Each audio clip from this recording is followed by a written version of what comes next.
Hello and welcome to the Storage Syndicate Spotlight. I am Thaddeus Campbell. To my left on my screen is the Steve Murphy, as always, and incredibly excited today to join us a young entrepreneur I've been blown away with since I first met him back in the spring, Martin Mei. Martin, thank you so much for coming in and joining us on the Spotlight, man. No, thank you so much for having me. I'm excited to catch up with you guys and talk about storage for an hour. Love it, man. Excited. And just to give our viewers a little bit of background, Martin is obviously a young kid, but just an incredible story. And we're going to dive into his story today and kind of walk you guys through.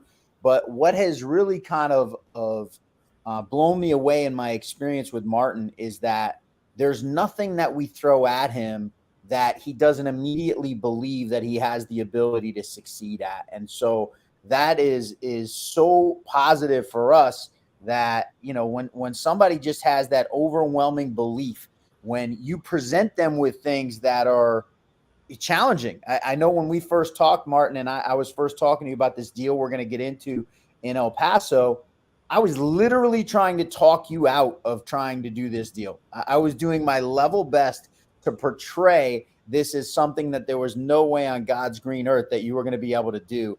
And at no point did you flinch. It reminded me of my fighting days, to be honest with you, when we would have the face off the day before the fight at the weigh-ins, right? And it was like that guy that's just smiling right through it. The other guy's making idiotic faces in front of him and trying to intimidate him.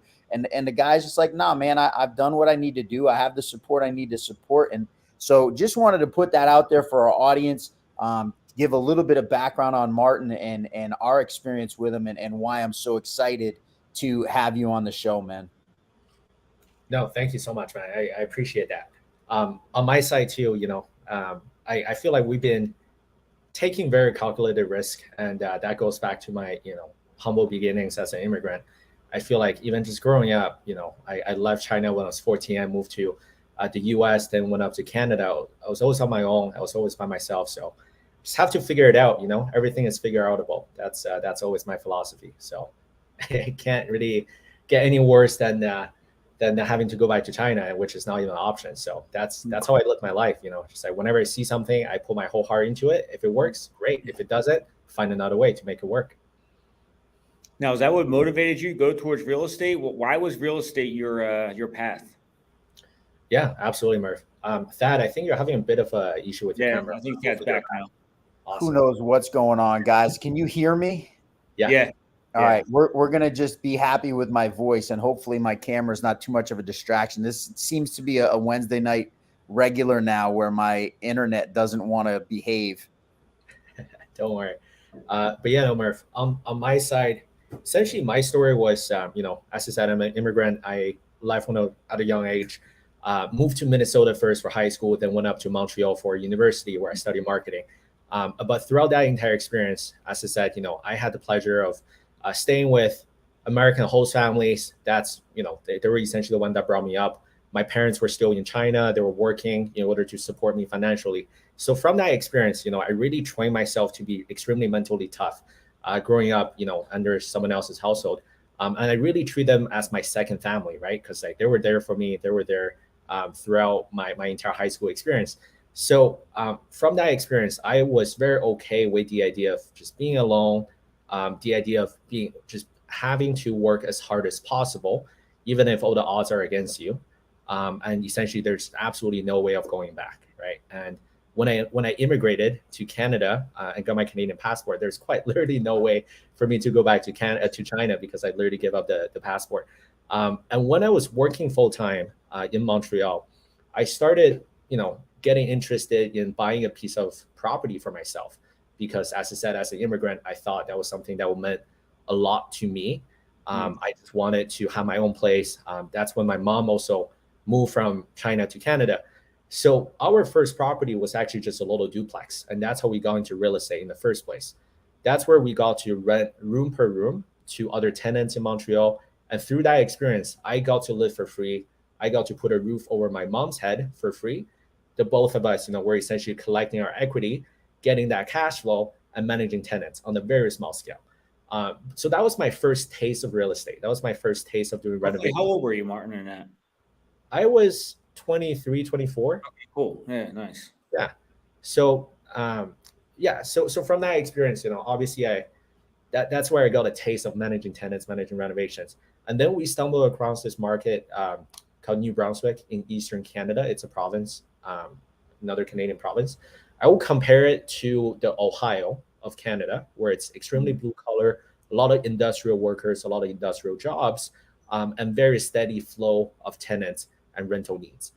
We found out that to be a great market because of the low cost per door and the great tenancy laws for the landlords, right? So we scaled up our portfolio there by targeting off-market distressed properties. So my partner and I, we actually built a wholesaling company because we were just flooded with so many opportunities there, right?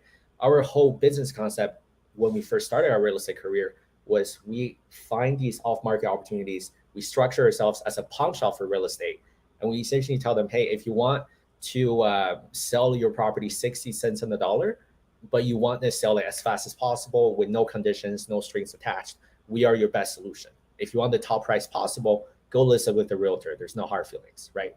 So we ended up catering to a very small percentage of the market of multifamily owners who wanted to get out of their, portfolio for some reason.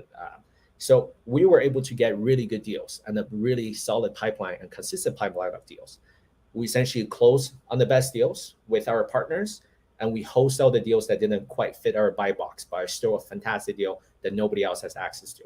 So we grew our wholesaling operation we did about 60 transactions in the course of a year and a half. So we were just straight hustling, right? And the smaller properties will simply do a quick fix and flip. For the properties that had good short-term rental, we essentially put them on Airbnb, VRBO, and the multifamily, the bread and butter, sixplexes, eightplexes that were just absolutely hitting that 2% rule. We close on them with our joint venture partners, and everyone's super happy. So that was how we got into real estate and our journey before self-storage. So how would you, excuse me, how would you credit your ability to kind of scale to that point where you went from that one duplex where you and your mother were living into to where you are at that scale where you're wholesaling and with your partners? I mean, what would you credit that ability for you? How you allowed to do that? Yeah, no, thank you, Murph. I will say the biggest mindset shift was just education, right? So similar to you guys having a storage syndicate, I joined you guys because I wanted to learn the ins and outs of the storage industry. I was essentially consuming a bunch of content. We're talking podcasts, we're talking books, we're talking, different YouTube videos, YouTube University, right? So I learned that you make the most money, on the buy. You don't necessarily make money from real estate when you sell. So the concept of finding distressed property owners and getting as much of a discount as possible, that's what really empowered us. And we also found out that, that's a market where there's a lot of migration, a population moving into that province. It checks all the boxes, and we just decide to take a chance on ourselves. I love that, man. And you said something that's always struck me about you, which is every time I see you, if you're on social media, you're at another mastermind event. Like you network like very few people I've ever met. But I'm going to take that a step further. And I go to a lot of masterminds as well, made a ton of network through those masterminds, but have also found that very, very small percentage of the people who go to those masterminds actually really take action on the things that they learn at those masterminds, right? They're there for a couple of days. They're all rah, rah. They go home. It's a lot of work to do the work that they teach you to do when you're at that mastermind. What do you credit that work ethic that you bring to the table to? Yeah, that, to be honest, it's my partner, it's my wife, right? So the two of us who show up to a mastermind, whenever she isn't taking action, I'll just give her shit for it. Whenever I don't take action, she'll be like, hey, what did we go to New Orleans for? What did you learn? How come you're not doing it, right? So we very much hold each other accountable. But also just the fact that, Thad, as you said, for the past 7 months, every single weekend, we were traveling somewhere to go to an event, to meet investors, and to go to different masterminds. So we very much see that just being a huge investment, right? And in order to get that return, we need the actionables from those events to be able to implement into our business. And the same goes for networking, right? Recently, we made the decision to tone down and going to the masterminds. Right now, we're already part of different groups, which is fantastic, right? So we're getting that ongoing education, but we're more focused on going to events where we can add value to limited partners and potential investors. So we started going to country club events. We started showing up to Vegas Chamber of Commerce events, essentially meeting other business owners, meeting other high net worth individuals to really educate them on the benefits of self-storage, to educate them the benefits of leveraging, depreciation benefits of investing to real estate. Because most of these business owners are really successful at what they do, but they don't necessarily know anything about real estate, right? So there's a small shift in the approach and what kind of events we started going to, and we'll see how that turns out for us. I love that. And I have a couple questions that I want to spring off of what you just said, but I want to rewind a second because you said something that we didn't dive into it, and I feel like I kind of need to. You left China at 14 years old, no family. Tell me about that. Why? What was it like? What's going on in your head? I remember me as a 14-year-old and where I was at in my life. I wasn't moving halfway across the world without my family by any stretch of the imagination. So take me back to that a little bit and what precipitated that event. So it's a two-part answer to that. So firstly, I was always interested in the American culture. I was obsessed with hip hop, obsessed with Jay-Z, Tupac. I just wanted to live in the U.S. To be honest. It was really nothing more significant than that. But another part, and honestly, this is my entire life is thanks to my mom. She realized that the way that I am, how expressive I am, the personality even I had when I was a kid, it's very westernized. So I am very individualistic. I love to express myself. I love to talk. If you compare it to other, quite a bit of a generalization here, but most Chinese people that you meet, they're a lot more timid. They're a lot more reserved. So my parents know right off the bat, I am someone that wants to live in the Western country. I'm someone that's going to fit in well with the Western culture. So instead of sending me to a place like New York or LA, where you're going to see a lot of these immigrants, my parents actually sent me to the middle of nowhere in Minnesota. So that's where I really got to immerse myself, right? That's where my parents really pushed me out of my comfort zone. If I wanted to speak Chinese with people, there was no other Chinese people that I could find in St. Paul, Minnesota. So that's where I really immersed myself into the culture. And now, honestly, thinking back, that's just the environment I'm used to, right? I'm used to putting myself in uncomfortable situations or just, getting myself to learn and grow in these conditions. Your parents know how cold it was in Minnesota when they sent you there? That's man, all the places. St. Paul, Minnesota. Yeah, that's about as cold as it gets. It was by design. It wasn't random at all, right? They looked at the school system. They look at they want to make sure their people are educated. They want to make sure it's a religious part of the country and that they're relatively progressive. And yeah, so it was honestly all thanks to them. So I can't take any credit for that. A lot of the stereotype of the Chinese parent caring about the education of their child and the opportunity for their child, those positive stereotypes that we hear about, sounds like they were absolutely, applying those to your opportunities in life. You know what's cool with that? You're going to see a lot of these stereotypical Asian parents being very controlling, telling them, hey, you have to get a law degree or go get a CPA and you're going to be set for life. My parents always put me on the platform and let me perform. That's probably the biggest gift they've ever given me. And I'm forever thankful for that. They never shove anything down my throat. They always try to push me up onto a platform to the best of their capability, right? When they pushed me up to the platform of being in the US, they actually ran out of money. They literally had no more money. That's why they had to continue working in China just to be physically separated from me so they could support me remotely.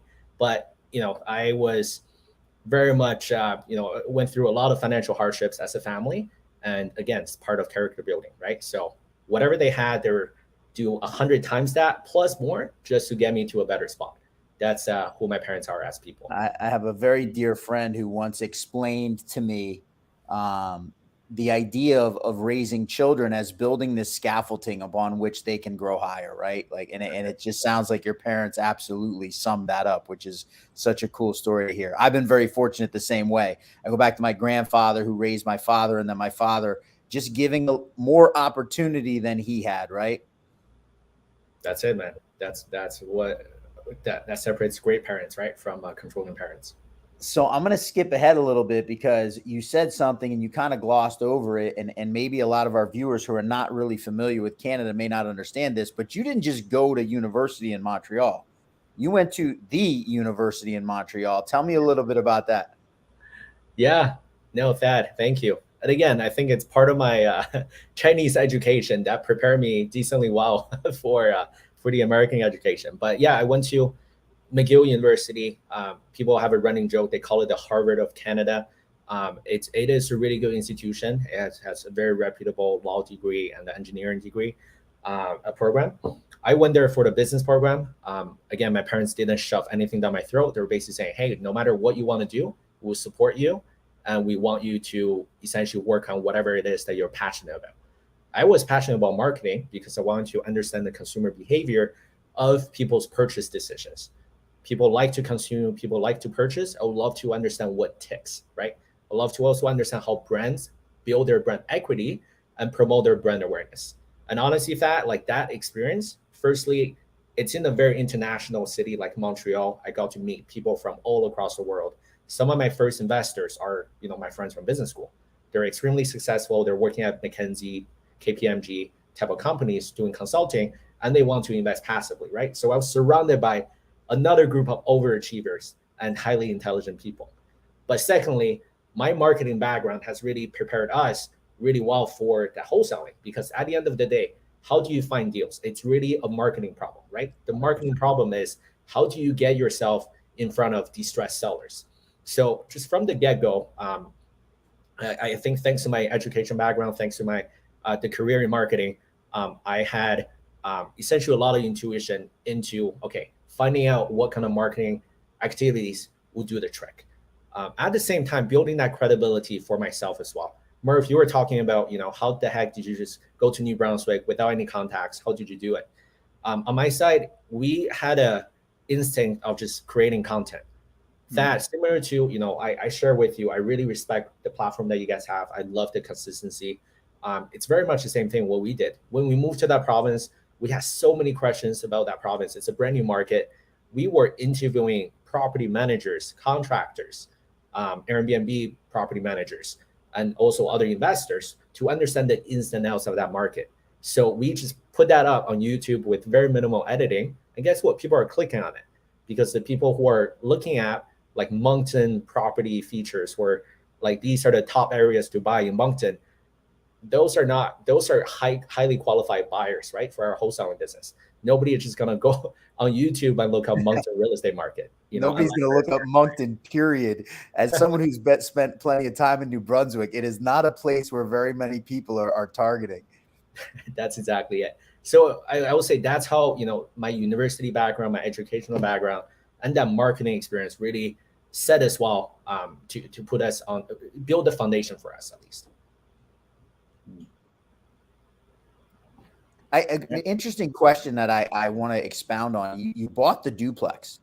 How did you go from, hey, I want to buy a property, to basically understanding how to house hack, right? House hack being, you said it earlier, you live in this house, it costs you nothing because the rental from half of it is paying the mortgage, and you're able to live rent free. Where did you learn that? How did that become a thing you even understood? Yeah. Thanks to the people, right, in my network. So I was working full-time at a time. Shout out to Denis. It's the French way of saying Dennis. Denis was the one that introduced me to, Rich Dad Poor Dad. He made me read that book. I was telling him, hey, my mom and I were looking to buy a condo together. So we're looking at pre-construction. We're looking at, a fancy 1-bed, 2-bed condo, basically maxing out our budget to buy a nice looking condo in the high rise. That was our plan, right? And then we shared that with Denis. Denis was essentially saying, hey, Martin, just read this book. You're going to understand the difference between assets and liabilities. So that's, credit number one. Credit number two, to be honest, that I'm too cheap. I'm just extremely frugal. So even if with the condo, I would try to find a way, trying to make it cash flow. So with the duplex, it made it so much easier, right? I even converted the 2 living rooms into additional bedrooms, because I didn't want, I didn't care about a common area or a nice place. I just wanted to shove as many tenants as possible in there. And that's what, um, as I said, that was my first property. We still have it to this day. It definitely does not cash flow like my other properties because, we make all of our mistakes with that one. But thankfully, it's in a growing city. It's in a fantastic market. Um, and yeah, we're just still cash flowing every single month from it since we bought it. That's where you take happiness from the other, income flows that happen from a property, the appreciation and the depreciation, right? Sometimes it's not all about the cash flow. You got a duplex in Montreal, which is a thriving city, and you hold it for 10, 20, 30 years. There's going to be a lot of value built in that property. That's it, Thad. And to be honest, more the reason we got into storage is also the more we scaled, right? Because we bought 6plexes, 4plexes, we wholesaled about 60 properties, but we bought around 38 units for ourselves as well. So we accumulated quite a bit of a portfolio. But that what happened was the more we scaled, the more my wife and I will fight at Home Depot. We'll fight about the stress coming from dealing with tenants, dealing with the property managers, dealing with the turnovers. And even when it comes to Home Depot, we're just fight about, okay, what kind of backsplash we want. So we realize it's okay, what are we doing here? It's like the more we scale, the more annoying it gets, right? So we essentially came across self-storage because we wanted something that's a lot more scalable, a lot easier to maintain, and with an institutional exit strategy. So that's why we're just 2 feet deep into multifamily. And I still remember when I first met Joe about a year and a half ago, he went through a similar process back in 2019, 2020. And I still remember I asked him this exact question. I was like, Joe, you had a very successful flipping company before. You were doing hundreds of deals per year. What made you do the switch? Like, how did you make that switch? And Joe was saying he just did it cold turkey. He just fully stopped it and he built a whole team around it, which is you guys, right? Build a fantastic team, badass team to fully capitalize on the storage concept. So that's what really inspired me. That's essentially what we're doing. And that's our whole journey of how we got into self-storage. I got two questions that are two paths that I want to go down from this. I guess I'll go down the first one, and thank you for the compliment, by the way. I appreciate that greatly. One of the things that I've been super impressed with as I've watched you over the last few months as you're putting this deal in, for those of you who don't know, Martin is about to close on a property in El Paso, Texas. Unbelievable market. For those of you guys who understand the metrics of storage, there is less than 2 square feet per capita of existing storage in the market. The population in the 3-mile radius has doubled in the last 10 years. It grew by 100%. There are 60,000 people in a 3-mile radius. And in 13 years, in 2010, it was 30,000 people. So just massive growth in the area, very little existing self-storage. Climate control rates are nearly $30 a square foot on average. So really prime, one of those needle in the haystack type deals that you don't come across very often. And what I've seen over the last few months is you've been slowly plugging pieces into your team, right? You are not trying to do this as Martin Mei flying solo. You are literally Roderick. I saw Roderick Moy's name pop up on the scroll earlier. An important member of your team. You are getting some serious A players, some heavy hitters to join you. I know we met Ryan on a Zoom call Monday, who you just brought into your team. Guy who's raised $800 million in the last 15 years. How are you able to go out and identify people and put them in seats on your team that are so successful in their life? And quite frankly, Martin, someone who's fast approaching 50, you're a friggin' young guy. For you to be able to convince these people that have so much experience and so much quality, I'm blown away by that. I'd love to know how you pull that off. Thank you, Thad. Yeah, those are really kind words. I think on my side, first off, I'm still very young. We don't have kids. We can ball on a budget. So everything that we make, we pour it back into the business, right? It's for the improvement of the business. We don't take any days off. We don't have any, health conditions. So we're just willing to hustle, right? So I think making bank on our first couple of deals, that's not our focus at all. Even right now with this El Paso deal, I'm fully able to, share my whole GP structure. You're going to see Martin Mei end up with very little money from this deal. My whole purpose is actually to get my partners to feel like they're almost taking advantage of me. And let me rephrase, let me like stress that, like I want them to feel like they're taking advantage of me. So whenever I call like Roderick, whenever I call Gabriel, I want them to pick up my phone over other people's phone calls, because I want to be like, oh, this is Martin Mei calling. I want to, I'm making money with Martin.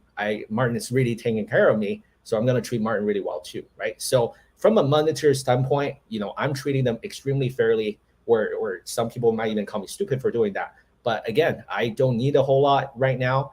And all I want to do is to make sure all of my partners, all of my investors are getting as fruitful as a return as possible from this venture with me. Secondly, I think people can feel my passion. People know that, this is something I believe in. This is something, they see the commitment I have. Ryan actually texted me like last night because he saw me emailing lenders at midnight and past midnight. He was like, hey, Martin, like, I really appreciate your work ethic, right? Like, I think I very much lead by example, and I show people that I am deeply committed into this, and that this is a self-storage, this is an asset type that I'm personally very passionate about. And I think that radiates onto our partners, and they really feel that. They can sense that we're genuine people. They can sense that this is something we're trying everything we can to make it happen, and they're just excited to be riding along, right? But that, I think those two are probably the top reasons why we're able to do that. And the fact that, we have the humility to realize, okay, this is not like New Brunswick and buying 6 bikes in New Brunswick. We're playing the big leagues, right? We need people that can get us there. And so that's why we have Gabriel on board. Gabriel used to serve on the Quebec Securities Commission, which is the provincial equivalent of the SEC, of the Security Exchange Commission. We have Roderick, who is a management consultant, and he currently works in corporate strategy for one of the biggest retailers in North America called the Hudson Bay Company. And exactly to your point, Ryan was also someone that we identified that's really able to move the needle for us. So I would say that's my long-winded answer to that question. You said your passion, man, and hearing you answer questions, that's definitely something that, we never question at all. I wanted to pick your brain a little bit because, until 2 years ago, when Joe approached me about coming to work for Legacy and getting into this self-storage gig, my only experience with self-storage was I had rented a unit for 5 years that when I moved out of that unit, every single thing in the unit I threw away. That was my complete experience with self-storage. I spent, I don't know, probably close to, thousands of dollars on this unit. I think it was $100 a month for 5 years. So $6,000, and threw it all away. You're a marketing guy, and you talked about understanding, trying to understand people's trends. What is it you think that has, and we're not talking about a short-term trend here. We're talking about self-storage with a 40-year track record of constant year-over-year growth, increase in rates, increase in people using self-storage, the rate at which they use it. What do you attribute this incredible performance to in regards to people's desire to utilize self-storage? Great question. So it's a two-part answer, right? I'd love to share with you, the work that we've researched in Canada, because, I was looking for off-market properties in Canada for self-storage as well. So I actually compiled a list of every single self-storage facility in Eastern Canada. And I essentially call up the owners, I send them mailers, I send them a love letter saying that, I'd love to buy your property, blah, blah, blah. And then what we realize is, first of all, the market difference, the consumer behavior difference from Canadians to Americans, right? So the saturation, the equilibrium of saturation in Canada, it's around 3 to 4 square foot per capita. Whereas we know down here, it's about 6 or 7, right? So it's literally double the amount of demand that's needed from Americans. The consumer behavior, the consumer culture, it's a lot more aggressive here down in the US. Americans simply just need more self-storage, right? When compared to Canada. Another huge thing that I attribute this to is the fact that if you look at, everyone's bill, let's say Thad and Merv and even my bill, right? On the monthly basis, the biggest bill that you have is usually your rent or your mortgage, right? So that's why if anyone, in this call, like have done multifamily before, when you try to increase the rent on the tenant, they usually freak out. They will likely, try to take you to court. They will, refuse to pay it, or they might even move out, right? And then you're stuck with an empty unit. You have to lease it back out again. But when it comes to self-storage, it's cheaper than a car insurance for most people, right? So any small adjustment, I understand the industry, the REITs usually typically increase their rent by every 10 months. To raise the rent from $150 to $160, it's not going to get someone to move out, and they're not going to freak out as much when people are increasing their rent or their mortgage, right? So I would say that's probably one of the biggest difference makers when you're comparing asset to assets and also market to markets. And that's why you see that self-storage tenants are extremely sticky. And that's why these institutional investors, institutional owners are taking advantage of that, right? And the fact that, we're building 753 units on 4 acres in El Paso, if we simply increase the rent by $10, that adds over $7,000 of net operating income per month. And that adds another couple $1 million in the property value, right? So I just love the economics of that. I love playing on that part of the consumer behavior when people look at how much they spend on the monthly basis. But when it comes to the actual demand side, we know when things are going well, people need self-storage. But when things are going terribly, when people are going through divorces, bankruptcy, moving, we're getting kicked out, they need self-storage even more, right? So we see that there's that consistent demand for self-storage, no matter the market cycles, no matter the economy. Yeah, I think that's it. You bring up a point. I was talking to somebody about this yesterday. Actually, I was talking to Ryan about it, who has raised a ton of money, but not in self-storage, about 2008, right? When the economy crashed and people were losing their houses, and the REITs, the publicly traded, the real estate investment trust, the publicly traded self-storage owners, they saw a 4% increase in their average share price that year, which if you understand the market, and it dropped by like 45% that year, to have a 4% increase was literally like if you had a 100% increase in a normal year. Is unbelievable. Now, didn't grow, astronomically in those years in between 08 and COVID, steady. But then we see COVID, and in 2.5 years after COVID, 61% increase in the stock price of the REITs, which is, unfathomable. It's really kind of hard to believe. But it goes back to your point, right? What happened during COVID? Well, people had to leave their offices. They had to work out of their house. That means they had to empty out a room in their house, right? They had to find a place to create some space. Their kids were doing school in the house, right? Everyone's at home all of a sudden. Well, we don't want to throw away grandma's, furniture. So what do? We go rent storage. And it's a phenomenal point that you brought up about the U.S. market and our desire to keep things, right? It's kind of hard for me to explain because I'm kind of like you. I'm a minimalist, but it's got a track record that's hard to argue with at this point. And honestly, Thad, I keep on saying I'm extremely frugal, and I always tell myself I'm never going to rent a self-storage unit. Guess what? My parents, my family, we have a self-storage unit right now in New Brunswick and another one in Toronto, because my parents just did that move, and I still have a lot of stuff there, right? So I told my parents, hey, just rent a self-storage unit. That would just save you so much headache. Don't even worry about it. So my mom, again, she never really understood why we're doing self-storage, to be honest. She's just a very, very intelligent woman, but it's just not something in the Chinese culture, right? To pay for space to store your stuff. So she was always like, hey, Martin, like, are you sure you want to do this? Go back to residential. Like, people are always going to need housing. And guess what? She had to go into a public storage in Toronto. She's paying about $350 for a 10 by 10 right now in Toronto. Nothing like $45 a year in profit per square foot, right? We break that down. So $350 times 12 months. I mean, that's a nice chunk of change. You're over $4,000 a month.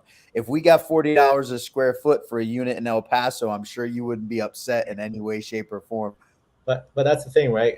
It's really funny. Like, she will call me, and she literally called me this one day, and she was like, hey, now I get it now. I understand why you're doing self-storage. It's like, I can't believe I'm paying $350 for a 10 by 10. But honestly, okay, so what we love about El Paso, Thad, you throw multiple sites in front of us, and I really appreciate it. We underwrote them. We passed on a few of them, and we absolutely are going ham and going all in on El Paso, because it's, at the end of the day, it's purely supply and demand, right? We study the market. We found out from the feasibility study that this is a fast-growing area. And if you pinpoint it on the map, you're going to see to the east of it and to the north of it, it's not even developed yet. And we already have a really healthy population density. In the 5 mile radius, we are over 100,000 people, and there's very few competitors, right? So we know the rental rates are dropping across the nation over the past year. Self-storage has been just on the frenzy, and AJ Osborne, Scott Myers, Spartan, all of these other players are also seeing that. Top operators are seeing that the rates have been consistently dropping. But the reason we're still bullish on this development is that we absolutely love how it comes down to just purely supply and demand. This area needs another 800,000 square foot of self-storage. We're only building 80, right? So this area supports another 10 facilities just like ours. And we just can't go wrong with that. The two competitors that we have, they're sitting at 98 to 99% occupancy. You said something earlier, and I love the way that you analyze all of this. And you said something that struck me as and I never thought about it. Right, 150, or in your mom's case, $350 a month for a unit versus a mortgage. Now, my mortgage, all of my taxes and all of that's rolled in, and so my mortgage price doesn't change, but the cost of the actual payment towards my mortgage doesn't change. But with the other stuff that's rolled in there year to year, if my taxes change, my payment goes up. If my insurance changes, right?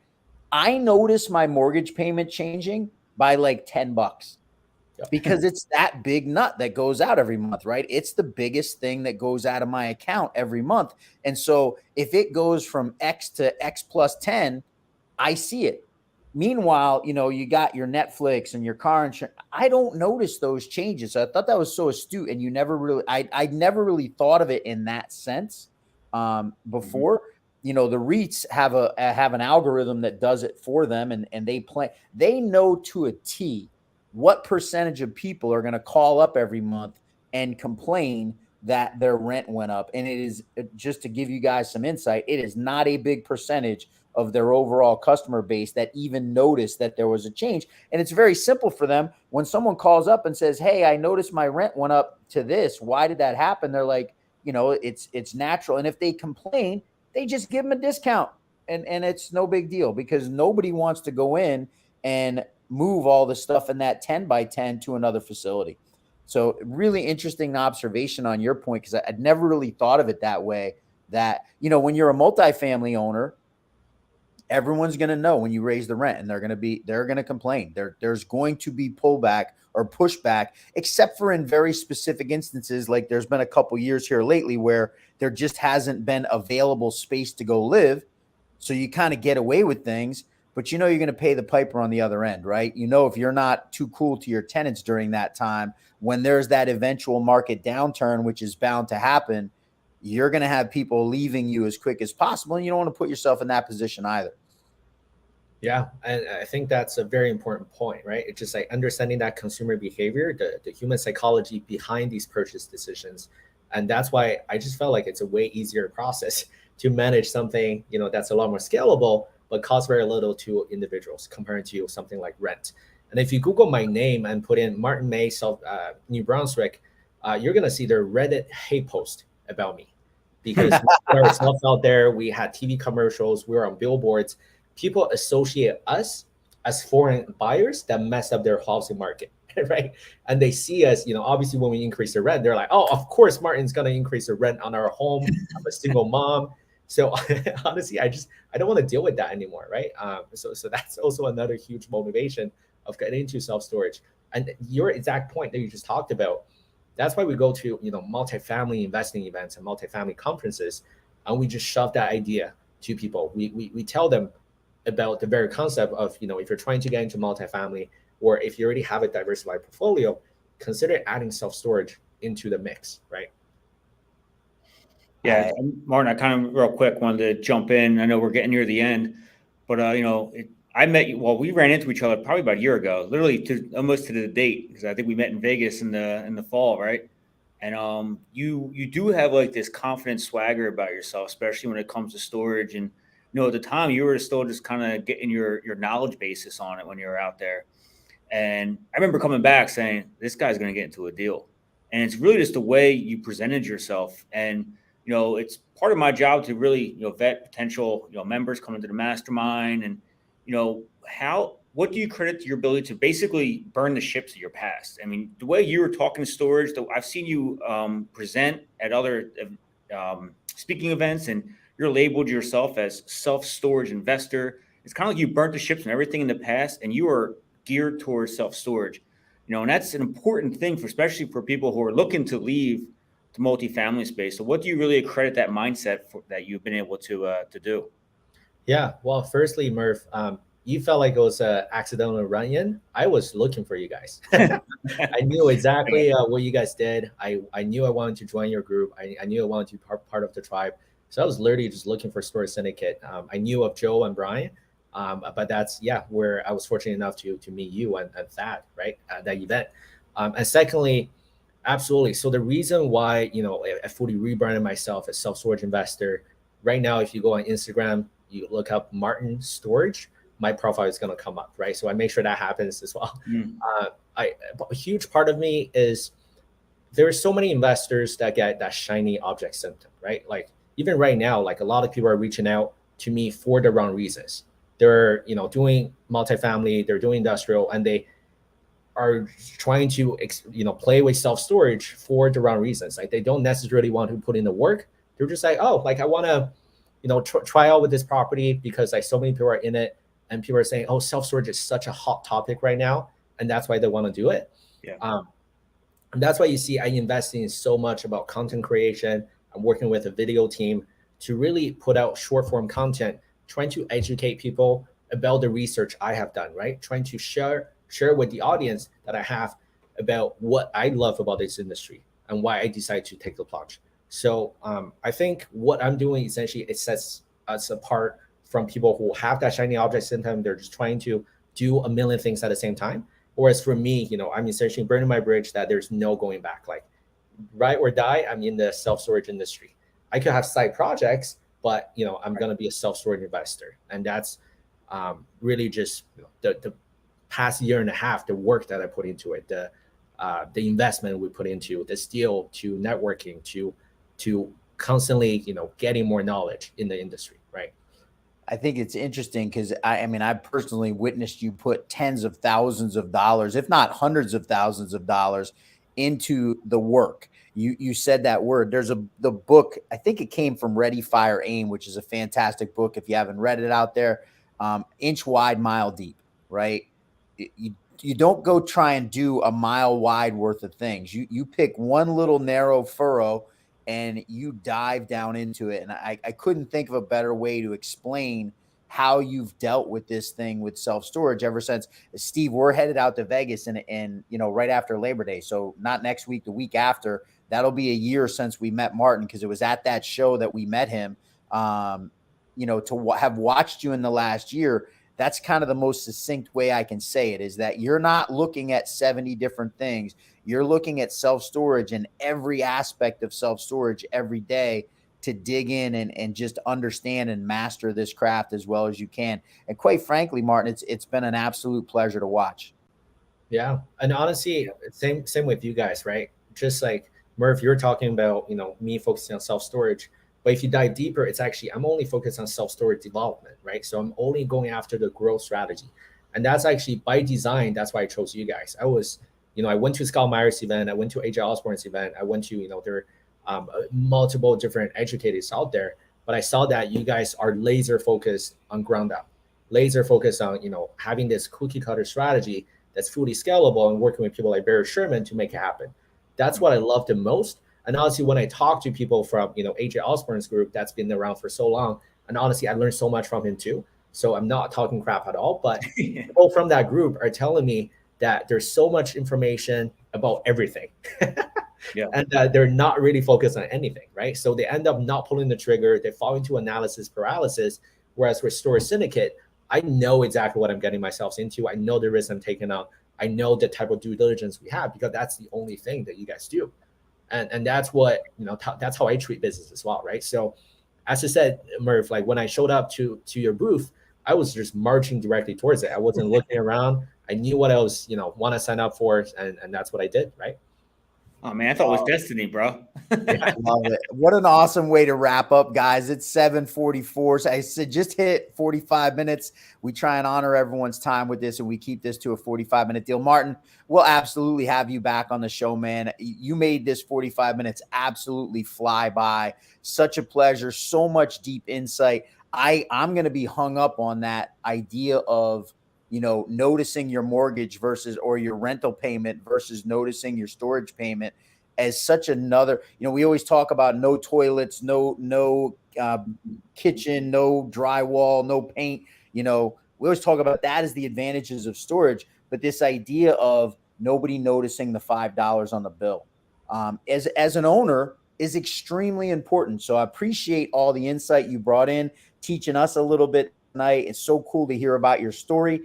Everybody, shoot Martin on social media, man. He's everywhere on Facebook and LinkedIn. Go give him a follow and follow his content. You'll certainly learn from there. We are actually back the next 2 weeks. Next week, proud to be joined by Austin McLeod, absolute G of a broker. He works for Matthews Real Estate down in the South. He has done literally over $1 billion worth of self-storage transactions. So excited to get some insight from him. Martin referenced a little bit of the pain that we've seen in self-storage as far as rates in the last year. We're going to pick Austin's brain specifically for those of us as developers that are looking at an institutional exit, what that looks like today versus a year ago. What's really happening on the front lines of sales in the industry, and what can a developer really expect on the other end. So if that's something that interests you, definitely tune in next Wednesday night. The week after, Steve and I they'll actually just be wrapping up the floor of the SSA show. So we're going to go live and interview some people right from the floor in Vegas. I apologize, guys, for my internet tonight. You don't get to see my incredible face, but you get to listen to my voice. So hopefully that's a little bit of solace. Martin, again, thank you. Murph, as always, unbelievable. Thanks, guys, for joining us. Absolutely. Thank you so much. I'll see you in Vegas. Yeah, see you in Vegas, Martin. Anybody watching, Vegas 2 weeks. Yeah, that's right.